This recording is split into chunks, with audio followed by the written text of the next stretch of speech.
Now, students from more than 40 schools are at the Fabulous Fox for a special performance of Hamilton. That includes about 80 students from University City High School who earned their way into the theater by completing an assignment in history class.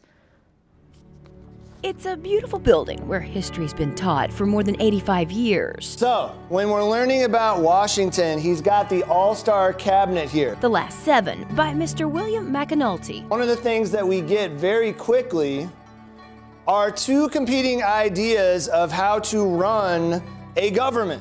He's a U.S. history and government teacher at University City High School who recently learned a lesson. Musical theater is not my cup of tea at all. But it's hard to ignore when students start singing about our founding fathers.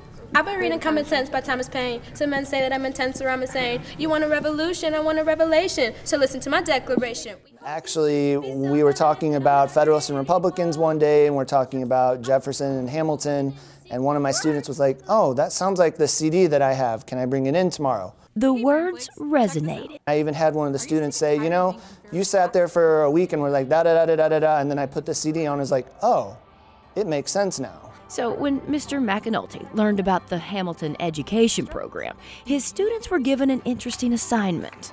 So the kids actually have to do some sort of performance. It can be a song, it can be a skit, it can be a poem, but they had to do some sort of performance on how the Revolutionary era relates to their lives in 2018. Wow, I love books and I love reading. Shh, you can't tell me to shush. This is America, a free country. Micah, sit down. Do you know why America's a free country? They didn't throw away their shot.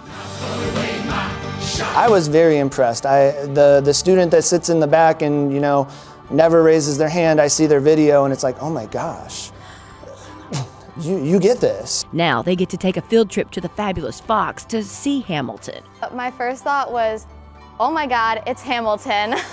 Yeah, I'm very excited. So musical theater might not be Mr. McAnulty's cup of tea, but if it makes history this easy to swallow, he may end up being a Fabulous Fox season ticket holder.